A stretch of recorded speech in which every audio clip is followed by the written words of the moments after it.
Guess the academy doesn't take cowards with panic disorders, huh?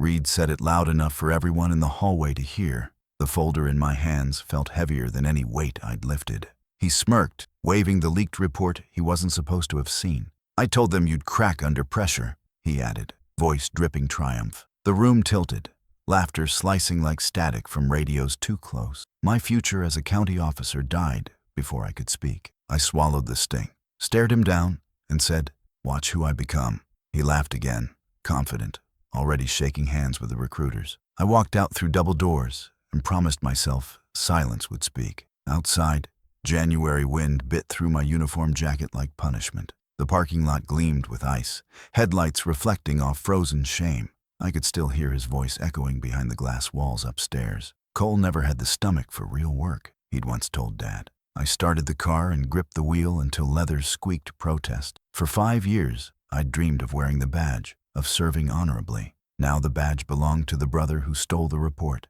Dad would have called it tough love. I called it betrayal in uniform. I drove home without music, just the rhythm of loss keeping time. The city lights blurred, and I realized tears looked like headlights too. Mom waited at the door, holding an envelope I already recognized. "The academy called," she said softly, voice careful as old glass. "They said you weren't cleared, that you didn't disclose panic medication." I nodded, unable to find air thick enough to explain lies. Reed stepped out of the kitchen, still wearing his polished grin proudly. "Hard truth's better now than later, little brother," he said smoothly. Mom turned on him fast. "You told them?" she asked, disbelief trembling. He shrugged. "They deserve honesty. He shouldn't be carrying a gun." I said nothing, just walked past him toward the stairs quietly. Mom whispered my name, but even that couldn't hold me anymore. My room smelled like ambition left out in the rain too long. Posters of rescue helicopters and service mottos mocked me in silence. The academy manual lay open on the desk, final pages untouched. I sat on the bed, palms raw from gripping too many regrets. For years, Reed was the golden son, organized, assertive, clean-talking charm. I was the one who overthought every word before speaking once. Dad's voice haunted me still. "Reed's built for command. You're built for support. Support doesn't survive betrayal. It folds under it, then learns rebuilding differently." I wanted to scream, but dignity demanded I learn quieter anger. That night, I didn't sleep. I just made blueprints out of pain. The next morning, I packed uniforms into trash bags carefully.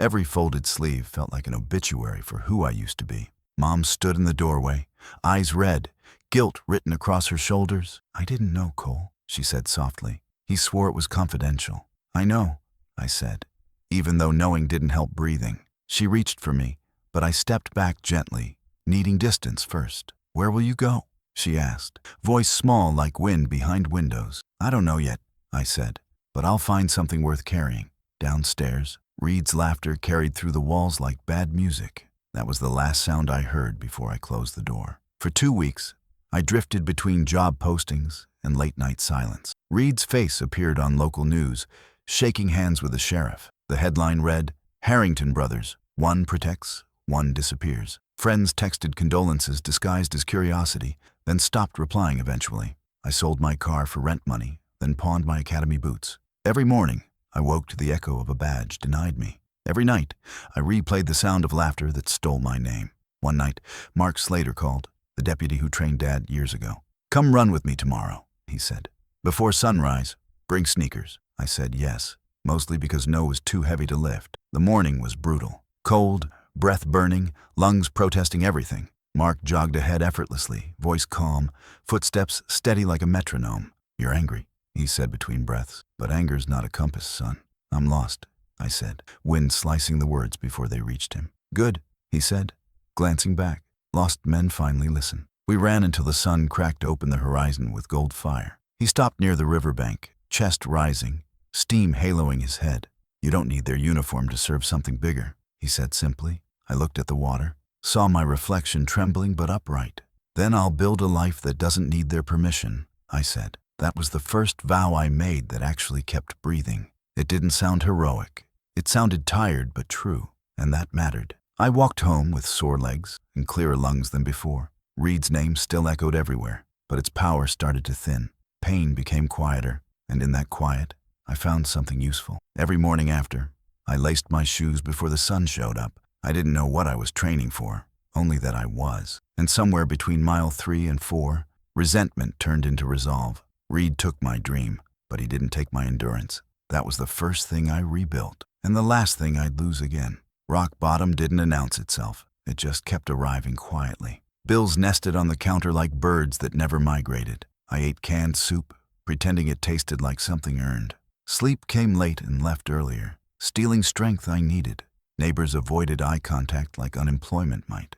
Spread nightly here. I sold my TV and kept the academy manual anyway. Its spine held firm while my plans bent and cracked. Shame followed me like a dog that never learned boundaries. I jogged mornings, counting steps louder than inner noise today. Breath burned, but burning meant life hadn't left me yet. Mark met me twice weekly, wordless until mile 3 exactly. He ran steady, a clock that refused drama or shortcuts. Sometimes he'd say, hydrate, and sometimes, lower your shoulders. His voice landed calm like gravel road under tired tires. I listened because silence finally sounded like a teacher today. After runs, panic returned, but it respected schedules now mostly. I showered, dressed, printed resumes, and collected quiet refusals daily. Reed's promotions filled social feeds. I tried not reading anymore. People congratulated him, tagging Mom, praising our family legacy loudly. I scrolled past and reminded myself legacies can restart anywhere.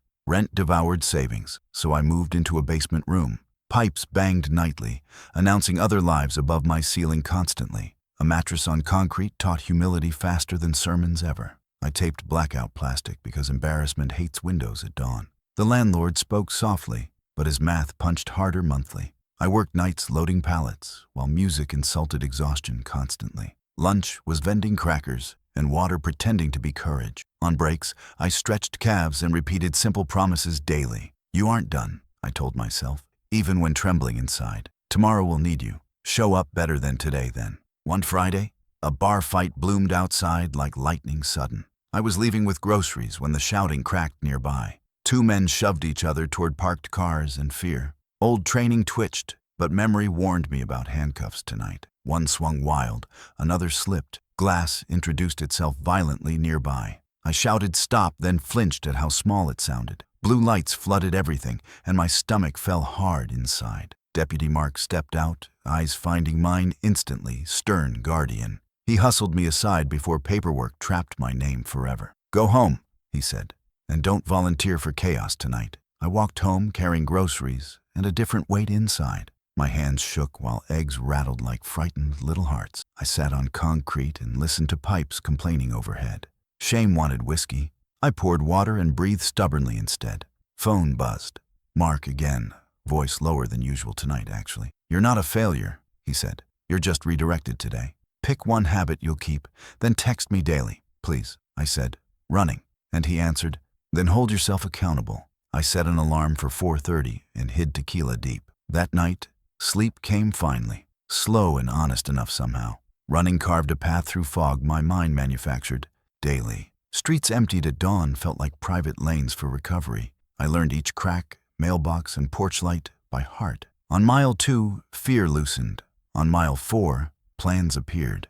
I whispered, keep going, even when lungs begged for mercy. Snow fell, sidewalks iced. My routine didn't flinch anymore, though. I started logging runs, meals, and thoughts in cheap notebooks. Pages filled, proving discipline where confidence hadn't lived lately much. Panic still visited, but it knocked instead of ambushed me. I thanked it for warning me, then kept moving forward. Work trickled in from classifieds, the gutter of opportunity online. I hauled couches, shoveled snow, and assembled strangers' shelves awkwardly. Cash fit inside envelopes that smelled like diner grease often.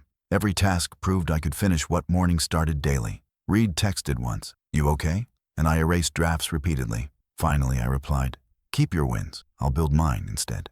He didn't answer, which sounded like relief, disguised poorly anyway. Mark called Sundays, asking only, run? Like permission reissued weekly? I said yes, because yes kept doorways from shrinking again. Rock bottom stayed, but I wasn't living underneath it anymore. Spring came slow, but it came. The city thawed, sidewalks turning from ice to mirrors. I ran through puddles that reflected something tougher than before. The air didn't cut as deep. My lungs learned to trust themselves again. Mark started talking more during runs, asking questions that poked without wounding. "What do you miss most?" he asked one morning near the bridge. "Purpose," I said, watching sun crawl up brick walls across the river. "Then build one," he answered simply, like it was a tool waiting on the table. I didn't know how, but the idea followed me home anyway. At the warehouse, a co-worker named Ava winced, lifting a crate too heavy. "Pulled it again," she muttered, hand on her back grimacing. She was a paramedic by trade, moonlighting like me for bills. I asked what she did for it. She said, "Ignore it and keep moving." I remembered stretches from academy training, offered to show her one or two. She rolled her eyes, then tried, and 30 seconds later, looked stunned. "That actually helped," she said, sitting straighter, testing disbelief against relief. "Guess my body just needed someone to listen," she added softly. The sentence landed somewhere between medicine and meaning that day. I drove home thinking maybe strength could heal quietly too. I spent that weekend online, researching certifications until dawn bled through blinds. The words personal trainer felt cheap at first, like ambition's smaller cousin. But the more I read, the more it looked like redemption disguised in work clothes. I borrowed a community college textbook from the library and read it twice. Every chapter about anatomy, recovery, endurance. It all sounded familiar, but truer. Now, I studied between warehouse shifts, body aching but mind alive again. Panic attacks shrank when I gave them assignments instead of permission. I could feel the blueprint forming. Teach resilience, don't just preach it. Maybe I couldn't wear a badge, but I could still serve people. Ava became my first client whether she meant to or not. We met in the park after her shift, sunrise filtering through tired smiles. I brought resistance bands, borrowed cones, and a stubborn kind of faith. She groaned through stretches, cursed once, then laughed for the first time. "You're serious about this, huh?" she said, sweat dripping but curious. "I don't quit easy," I told her, and for once it sounded true. We met 3 times a week. Her pain lessened. Her pace grew. Soon she brought 2 colleagues, other paramedics aching the same way. "They trust you," she said one morning. "You speak like someone who's been there." She wasn't wrong.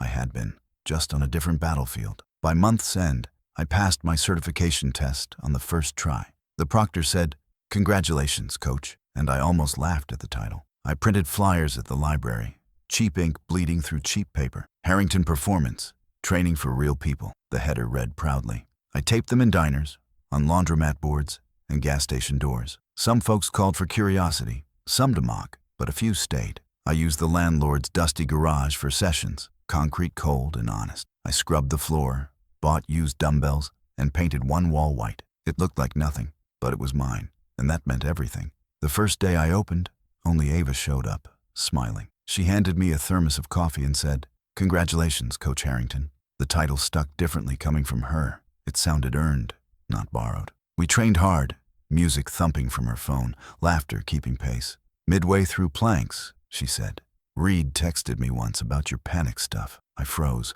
heart racing, flashbacks sprinting before I could breathe again. "He was bragging," she said, trying to sound like he saved you. She paused, watching my hands shake, then added, "You don't owe him your silence anymore." I nodded, wiping sweat and anger together. "No," I said, "but I owe myself peace." And for the first time, I meant it. By midsummer, my garage smelled of effort and second chances. Word spread faster than flyers ever could. Firefighters came on weekends, nurses after graveyard shifts, warehouse workers before dawn. I learned their stories, divorces, debts, dreams deferred, and trained them through every bruise. They paid what they could. I charged what felt fair enough. One night, a firefighter said, "You saved my shoulder, man. You got something special here." I laughed softly, thinking of how far my quiet had carried me. The sessions filled the hours that loneliness used to rent. The ache of betrayal dulled under the sound of barbells returning home, and every thank you built a wall against the man I used to be. Reed visited once, uninvited, in his crisp uniform and self-important. He stood in my garage doorway, nostrils flaring at the smell of sweat and chalk. "So, this is what you're doing now?" he asked, smirking. "Coaching?" I kept cleaning mats, refusing to rise to the bait. "Yeah," I said. "People leave stronger than they arrived. That's enough." He looked around, half pity, half confusion, then shrugged. "Guess we both found our calling," he said, turning away. "Yours just pays less." I smiled quietly. "Mine pays in peace, Reed. That's priceless." He didn't reply, but his silence sounded almost curious. For the first time, I didn't feel small beside him. That night, I sat under a single bulb, hands raw from lifting. I wrote down every expense, every name, every hour trained. The ledger wasn't much, but it was real. It breathed like progress. I sent Mark a photo of the setup. Mats, bands, one hopeful sign. He replied, "That's a start, son. Don't chase money. Chase meaning." I smiled, sipping cold coffee that tasted like gratitude. My phone buzzed again. Ava texting a photo of her coworkers mid-workout. "You did this," she wrote. I stared at the screen until it blurred into tears. Maybe I didn't fix my past, but I was helping fix something now. A week later, Connor from the local high school showed up. Skinny kid, nervous laugh, fists balled like he expected to fail. "Coach, my mom says you helped her at the ER," he stammered. "Can I train? I can't pay much, but I'll clean up." I saw myself in his shaking hands and said, "You'll pay in effort." He smiled, relieved, and got to work sweeping between sets. Watching him, I realized this was what rebuilding really meant, teaching what once saved you. He wasn't just my first student, he was my reminder. The man I was becoming didn't need revenge anymore. He needed purpose, and I had finally found it. Summer settled into the rhythm of work, and the garage began to hum like a living thing. The floor stayed warm from bodies that refused to give up. Chalk hung in the air like soft proof that something was happening here. I learned every creak of the barbell, every sound of breath between effort and relief. Connor arrived before sunrise now, sweeping floors and unlocking the door before I even pulled up. Ava came after night shift, eyes tired but smiling like she'd found her second home. "You built something, coach," she'd say, sipping cold coffee between sets. I'd nod, trying not to look proud, though the pride always found its way through. The garage light glowed past midnight, making the block look safer somehow. Hope had moved in, and it paid rent on time. When word spread about the quiet coach who fixed backs and built confidence, the town started knocking. Firefighters, nurses, teachers, folks carrying invisible weight came asking for lighter days. The walls shook with the rhythm of jump ropes and laughter now. We didn't talk about panic or failure. We just breathed through it. Connor watched everything I did, memorizing like a son learning from a father he still had. "Why do you never yell?" he asked one afternoon while re-racking weights. "Because noise doesn't teach," I said. "Listening does." He smiled, nodded, and started correcting form for a new member carefully. Watching him, I realized I wasn't just training bodies anymore. I was building people, the kind I wished I'd had around when life broke me first. I bought secondhand mirrors from a closing dance studio and hung them crookedly. Members laughed, but I told them, "We measure straight lines by crooked starts." They clapped, thinking it was a joke, but I meant every word. Dylan, one of the local firefighters, handed me his check with a grin. "You undercharge," he said, "and over-deliver."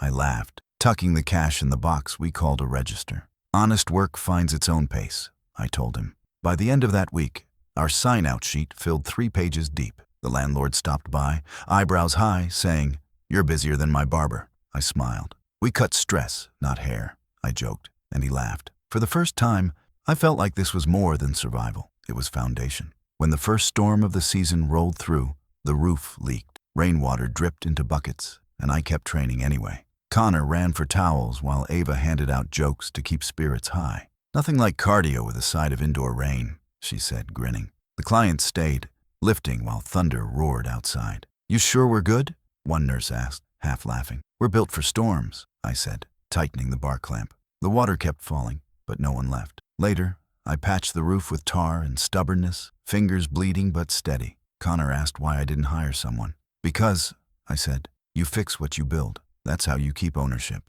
He nodded, filing that truth away, like scripture. By autumn, I had enough saved to upgrade the space. We moved into an old auto shop 3 blocks away. More room, better air, actual restrooms. The first night we flipped the sign, I felt like my lungs had doubled. Connor stood beside me, holding the keys, beaming. "Feels like we're legit," he said. "We were legit the moment we didn't quit," I answered. We painted the walls gray, hung ropes from ceiling beams, and laid fresh mats. Ava came by with plants, saying, "Even strong things need to breathe." The town council granted us a small permit grant for community outreach. The check wasn't huge, but it felt like recognition finally knocking. I named the new place Harrington Strength Lab, because this time the name meant something. Reed stopped by once, during construction, unannounced, wearing his badge like armor. He leaned in the doorway, eyes scanning the room like a judge at inspection. "Not bad," he said. "Smells like hard work, or sweat and desperation." I wiped my hands on a towel. forcing my breath to stay level. Work smells the same everywhere, I said calmly. You'd know that if you did any. He smirked, maybe to hide something deeper, then nodded toward the logo. Using the family name, huh? He asked. I am the family, I said simply. He chuckled, but this time it sounded less like mockery, more like surrender wrapped in disbelief. When he left, I realized the sound of his engine no longer triggered anger. It just faded into distance. Our first full month brought real numbers that felt impossible once. 50 members, local coverage in the paper, and a photo captioned, "From setback to strength." I didn't read the article. I didn't need to. I just kept showing up. Connor handled check-ins, and Ava started organizing small group recovery classes. People began leaving messages on our wall. Notes of thanks, confessions, promises. I sleep better, one wrote. I believe again. Another scribbled near the door. I stood there reading them one night, realizing this was my reward. Not fame, not apologies, just proof that purpose could be rebuilt by hand. That was the night I decided failure had been my best teacher. One Friday, Mark visited for the first time since those cold morning runs. He stood in the doorway, smile slow, eyes shining like a proud father. You really did it, he said, voice breaking just slightly. Didn't do it alone, I replied, nodding at Connor and Ava. He walked the room, touching equipment, shaking his head in disbelief. This ain't a gym, he said finally. It's a resurrection site. We laughed, but his words stuck like something carved in oak. He left me his old stopwatch before heading out. For timing progress, he said, handing it over. It ticked steadily in my palm, as if marking every second of redemption earned. That winter, we held our first charity event for injured first responders. The room overflowed with uniforms, laughter, and the smell of coffee. Reed showed up again, quieter this time, standing near the back unnoticed. I didn't approach him. I didn't need to. When the night ended, he walked over and said, "You built something real." I nodded. "So can you," I said. He smiled weakly, like the idea hurt a little but healed more. The next morning, his text read, "Proud of you, Cole." I didn't reply. Some messages don't need echoes. They just need space to settle. By spring, I had a team, a mission, and a name people trusted. The work was harder than ever, but so was my peace. Every pull-up, every shout of encouragement, every quiet success, it all built something deeper than muscle. I wasn't chasing my brother's shadow anymore. I'd stepped fully into my own light. Late one night, locking up, I stared at the mirror we'd hung crooked on purpose. My reflection looked back, not perfect, but whole. I smiled and whispered, "You're still running, just on a different road." The mirror didn't answer, but the silence did, and it was enough. The turning point arrived, disguised as another ordinary morning. I was mopping sweat off the floor when Ava burst in, phone in hand, eyes wide. "You're not going to believe this," she said, nearly breathless. "The hospital's looking for someone to build a staff wellness program. Mark gave them your name." I froze mid-swipe, heart thudding against ribs that once housed panic. "You serious?" I asked, half laughing. "They're calling today," she said, shoving the phone at me. Sure enough, the email blinked from the Columbus Regional Hospital's address. Subject line, "Request for proposal, fit to serve initiative." I stared at it for a full minute before the floor stopped spinning. Connor whooped loud enough to wake the next block. "Guess it's your turn, coach," he said. For the first time in years, opportunity didn't scare me. It called me by name. I met with the hospital's HR director, a brisk woman named Lila Mercer. Her office smelled like peppermint tea and printer ink, the scent of responsibility. "We've seen what you did for the firehouse," she said, flipping through my photos. "You built trust. We want that here. Our staff's exhausted." She leaned forward, studying my calloused hands like she was reading history. "You were academy trained once?" she asked, and I nodded. "Didn't graduate," I said, "but I learned discipline the hard way." She smiled faintly. "Sometimes the best teachers don't wear uniforms." Her voice softened. "Can you design something within 6?" I exhaled, slow and steady. "Yes," I said, "but it'll take sweat." She grinned. "That's the language we speak around here." Back at the gym, I spread blueprints across the office table. Connor leaned over them, his eyes scanning the sketches with curiosity. "Quiet spaces, stretching pods, stress drills," he read aloud. "You're turning hospitals into gyms?" "No," I said. "I'm turning gyms into hospitals that heal differently." He smiled. "You're quoting yourself again." Ava walked in, tossed protein bars at both of us, and said, "You boys better not forget to eat during your redemption arc." We laughed, but the weight of it all pressed quietly in my chest. This was bigger than a job. It was the first time my name was tied to service again. I spent nights at the shop alone, refining designs while the clock hummed like applause, waiting for its cue. We started installing phase 1 on a Sunday, the hospital eerily quiet. The janitor nodded when we entered, whispering, "You the strength guy?" I smiled, trying to be. Connor hauled foam rollers while I measured, corners with reverence. Nurses peeked in, curious, eyes ringed with fatigue but hope behind them. One said, "They told us it's just wellness, but this feels different." I grinned. "It's not about lifting weights, it's about lifting days." She blinked hard, maybe holding back tears, then whispered, "We need that." We built all night, music low, coffee strong, purpose stronger. When dawn hit, the floor gleamed, mirrors reflected possibility, and the air smelled like resilience itself. I hadn't felt that proud since my first morning in uniform. The project took over my life, and I welcomed the takeover. Days became blueprints, nights became adjustments, and sleep became optional. Reed called once, out of nowhere, saying, "Heard you're at the hospital? Didn't think they'd hire a dropout." I didn't even flinch. "They didn't," I said. "They hired a man who got back up." He sighed, then muttered, "Guess that's something." I hung up smiling, not angry, not even hurt, just aware. His voice didn't own space in my head anymore. Success had turned the volume down on every old wound. Every screw tightened, every beam raised, every exhausted nurse who smiled. It all felt like a prayer that worked. And I was the one saying amen with my hand. 2 weeks before completion, Lila called me into her office again. "We want to feature your story in the Columbus Ledger," she said. My stomach dropped. "Not interested in headlines," I told her. "This work isn't about me." She tilted her head. "Humility's rare, but visibility helps others trust you." I hesitated, then nodded slowly. The article came out a week later. From Panic to Purpose, a trainer's journey. It showed me holding a drill, face tired but calm. The town reacted fast. Old classmates, neighbors, even Mom called crying. Reed didn't text, but I knew he'd seen it. Silence can be louder than applause. Still, part of me hoped the sound of my success would echo down his hallway at least once. The grand opening arrived on a Friday morning that smelled like rain and renewal. The hospital board gathered for the ribbon cutting, cameras flashing softly. I stood to the side, hands still dirty from last-minute fixes. Lila introduced me with words I barely heard. I was too busy watching the nurses, the paramedics, the janitor. They were smiling. "This isn't a gym," Lila said. "It's a sanctuary built by someone who understands what breaking feels like." The applause wasn't loud. It was honest. I felt my throat tighten, but I held it together. When the ribbon fell, I clapped once, quiet, letting peace fill the rest. For the first time, I wasn't running from pain. I was standing on it. A week later, local TV called asking for a short interview.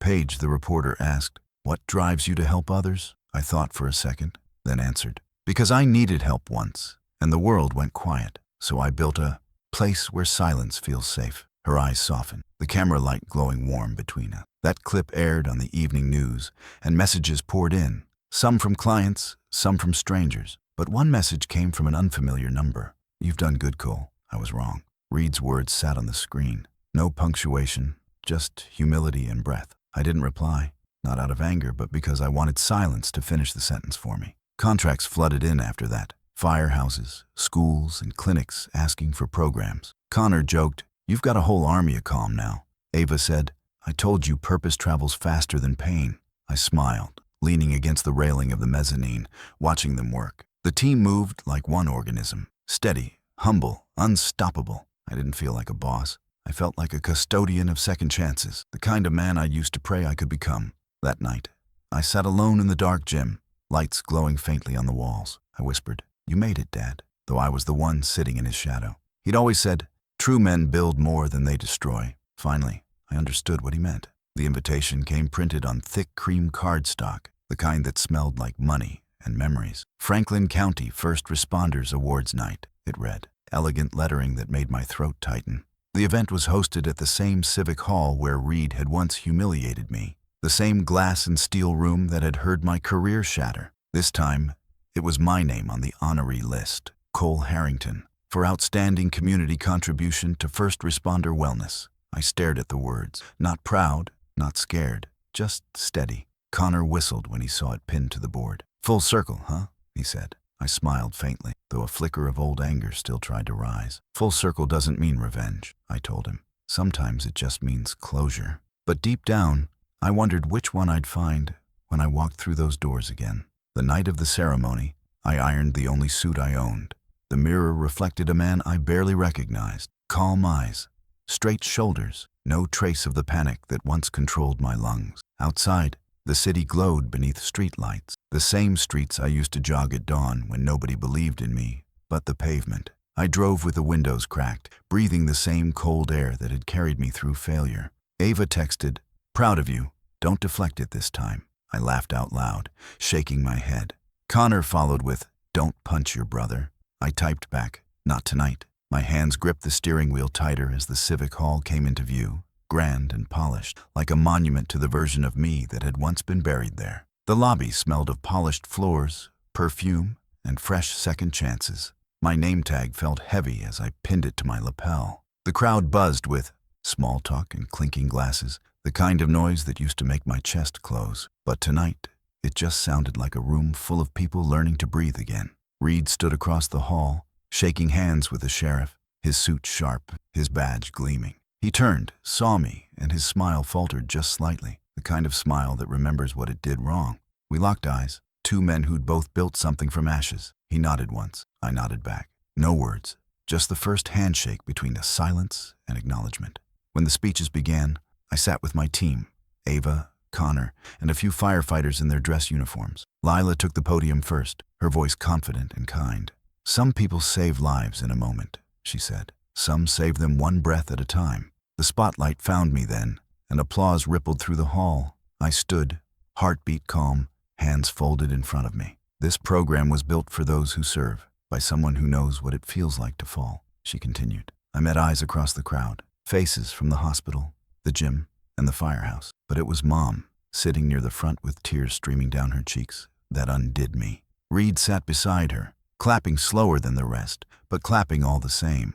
Afterward, as cameras flashed and people congratulated me, Reed approached. His tie hung loose, eyes heavy with something real for the first time in years. "You did it, Cole," he said quietly. "You made something out of nothing." I held his gaze, searching for sarcasm and finding none. "I didn't make it out of nothing," I said softly. "You gave me the fire." He laughed once, hollow, but his voice cracked when he spoke again. "I was scared you'd make me look small," he admitted. "You didn't. You just made me wish I'd listened." His words didn't feel like an apology yet, but they felt like a door opening. And that was more than I ever expected. Later that night, I stepped outside for air, away from speeches and spotlights. The parking lot shimmered under soft rain, each droplet catching the amber streetlights. I leaned against my truck, listening to the quiet hum of the city. Reed joined me a minute later, hands shoved deep into his pockets. "You remember that day?" he asked. "When I leaked your file?" I nodded, eyes on the horizon. "Every mile I've run since started that day," I said. He flinched, then exhaled, fog clouding the space between us. "I thought breaking you would make me feel stronger," he said. "It didn't. It just made me smaller." His voice cracked on the last word, and the silence that followed was heavier than any insult we'd ever traded. "I don't hate you, Reed," I said finally, the words surprising even me. He looked up, confusion flashing across his face. "You should," he said quietly. "No," I replied. "You already did that for both of us." He let out a breath that sounded like years, of guilt leaving one rib at a time. "I can't undo it," he said, voice trembling now. "Then don't try," I said. "Just stop being that version of yourself." He nodded, eyes glassy, then reached out a hand I didn't take right away. Finally, I did, not for him, but for the boy we both used to be. His grip was firm, but his voice was small when he whispered, "I'm proud of you, little brother." I didn't answer, but I didn't let go either. Inside, the event wound down, laughter mingling with music as people drifted home. Mom hugged me tight near the exit, her tears dampening my shoulder. "He's trying, Cole," she said, glancing toward Reed, who stood alone by the stage. "So am I said. She smiled sadly, the kind of smile only mothers can manage when love and pain coexist. "Your father would have been proud," she whispered. "You turned anger into grace." I kissed her forehead and walked her to the car. The night smelled of rain and redemption, of old hurt washed clean. I stood there long after she drove off, staring up at the building that once ended me. Now, it only reflected light. Before leaving, I walked through the empty hall one last time. The floors gleamed under fading chandeliers, the air thick with leftover applause. My reflection looked back from the glass panels. No badge, no uniform. "Just a man who learned that worth doesn't need approval," I whispered. "We're good, Dad," to no one but the echo. Then I turned toward the doors and walked out slowly, hearing the sound of my own success following close behind. It wasn't loud. It didn't need to be. It was steady, earned, and finally mine. The week after the ceremony felt like silence, finally exhaling. Messages poured in, emails from hospitals, firehouses, old classmates. But I answered few. I needed time to let the applause fade and the meaning settle. Success had been loud for too long. Peace needed a quieter room. At the gym, Connor played music softer than usual, reading the room without asking. Ava kept the sessions running smooth while I sat behind the desk, just watching. Sometimes, stillness can feel like a bigger victory than motion. By midweek, I started missing the sound of effort again. The grunts, the laughter, the rhythm of people rebuilding themselves. That's when the front door opened, and the sound I didn't expect walked in. Reed.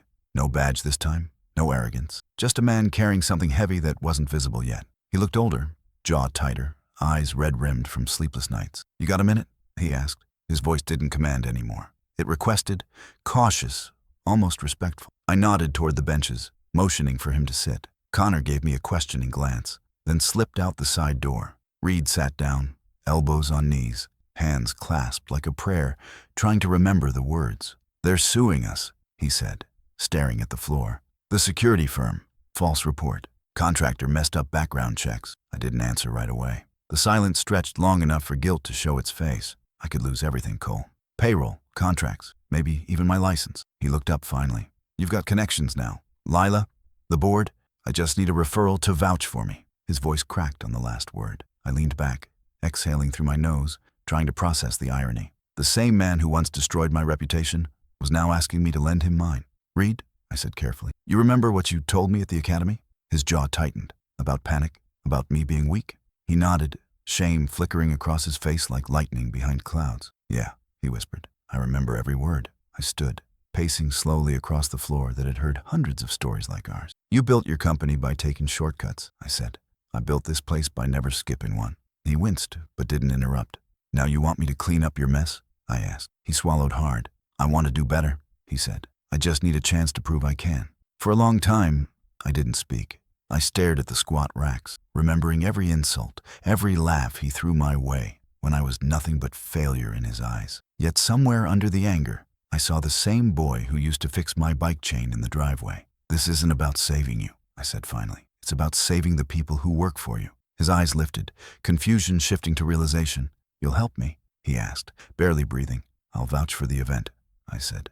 "Not the man." He nodded, understanding more than I expected. "That's fair," he said quietly. "Fair's new for you," I replied, but not unkindly. For the first time, his laugh didn't carry pride. It carried relief. That week, I met with Lila and vouched for his team. "They'll fix their mistakes," I said simply. "Just keep oversight tight." She studied my face for a long time before nodding.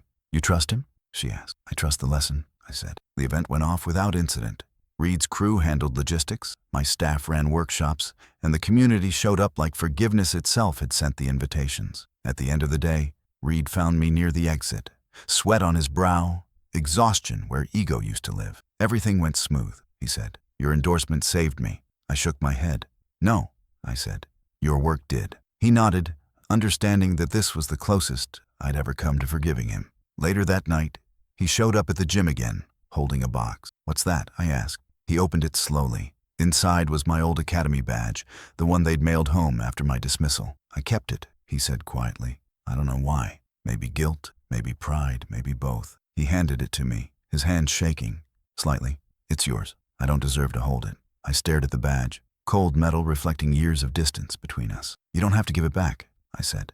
"You already did what mattered. You returned my name." He looked down, tears forming, then whispered, "I'm sorry, Cole, for all of it, for being the storm instead of the shelter." I didn't rush to answer. I let the silence work the way time had worked on me. Slow, deliberate, merciful. "You broke me," I said softly. "But breaking me didn't finish me.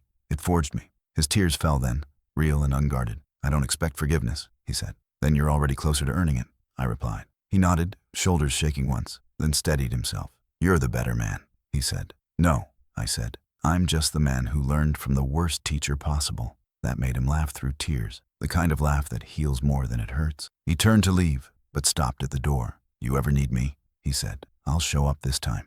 "Good," I said. "Just bring integrity when you do." After he left, I sat alone on the gym floor, badge still in my hands, The room hummed faintly with leftover energy from the day's work. I could still feel the ghosts of my students' footsteps, the echoes of redemption ringing quietly through steel and sweat. I thought about Reed's words, about storms and shelter, and realized both had built me in their own way. One broke me down, the other forced me to rebuild. Forgiveness didn't feel like surrender anymore. It felt like architecture. It required structure, patience, and alignment. I looked at the badge again and placed it on the shelf next to Dad's photo. Both men had shaped me, just in different ways, and I was finally strong enough to thank them silently. The next morning, sunlight cut through the gym windows, gold and clean. Connor walked in, yawning, holding 2 coffees. "You look like you didn't sleep," he said, handing me one. "Didn't need to," I said. "Got something off my chest." He nodded, scanning the shelf. "That new?" he asked, pointing to the badge beside the photo. "Old story," I said. "Just finally found the right ending." He smiled, not needing the details, and flipped the sign to open. The bell above the door chimed, and a new client stepped in, fresh, nervous, hopeful. I stood, adjusted my sleeves, and felt ready for whatever came next. Some chapters close quietly, but their echoes last forever. Morning sunlight spilled through the windows, landing on the badge I'd placed beside Dad's picture. The 2 metals caught the light together, one earned through duty, the other through endurance. I sat at my desk, sipping slow coffee, the gym silent before the day began. The air smelled faintly of chalk, eucalyptus spray, and peace. For years, mornings had started with dread, but now they began with gratitude. My body carried scars of labor. My mind carried lessons that finally stopped shouting. Outside, the street buzzed with early commuters. The same world that once ignored me now moving to a rhythm I helped steady. I traced the edge of the badge and realized I didn't need it to feel like someone anymore. Somewhere between heartbreak and rebuilding, I had become whole. Mom visited later that afternoon, walking in with her usual cautious warmth. "You look tired," she said, setting a container of soup on my counter. "Good tired," I replied. She looked around the gym, nodding slowly, her eyes shining. "Your father would have loved this place," she said softly. "He always said strength isn't about muscle, it's about steadiness." I smiled, thinking about the old hammer he'd left me, still sitting on the shelf behind the desk. "He taught us both," I said. "Reed just took longer to hear it." She sighed, her expression caught between sorrow and relief. "He's trying, you know," she said. "Calls me every Sunday now. Doesn't talk about work, just asks about family." I nodded, stirring my coffee. "That's a start," I said. And for once, I meant it without bitterness. That evening, I drove to the old neighborhood, the one with cracked sidewalks and peeling paint. Reed's truck was parked in front of Mom's house, tailgate down, boxes stacked neatly inside. He was helping her move some things into storage, his sleeves rolled up, his eyes softer than I remembered. "Didn't think you'd come by," he said when he saw me. "Didn't think I'd want to," I answered, half smiling. We carried boxes together, the silence between us no longer sharp. Inside, Mom watched quietly from the kitchen, her face the kind of peace you can only earn through decades of worry. "He's stubborn," she whispered to me later, "but he's learning." I laughed. "Guess it runs in the family." For the first time, she laughed too, and it didn't sound tired. A week later, the hospital invited me to lead a seminar for new recruits. Standing before them, young, eager, unbroken, I told the truth I once tried to bury. "You'll be tested," I said, "not just by what you face out there, but by what you face inside." The room fell quiet. Strength isn't loud. It's not what survives the fight. It's what rebuilds after. I told them about panic, about shame, about the brother who taught me the cost of silence. "You can lose your title and still keep your purpose," I said. A young recruit raised her hand, eyes bright.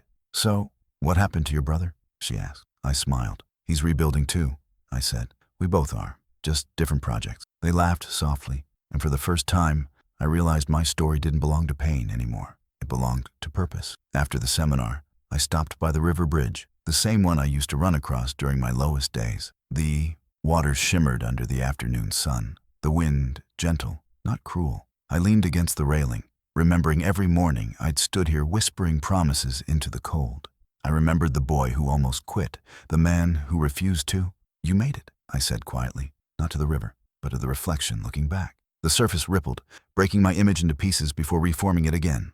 Whole, imperfect, alive. I closed my eyes and imagined Dad standing beside me, nodding. For the first time, I didn't need his approval to feel seen. The bridge hadn't changed, but I had, and that was enough. Later that week, we hosted our 2-year anniversary at the gym. Clients filled the space with laughter, music, and stories of recovery. Connor grilled burgers in the parking lot, wearing an apron that said, "Coach's Boss." Ava handed out t-shirts, teasing everyone like the sister I never had.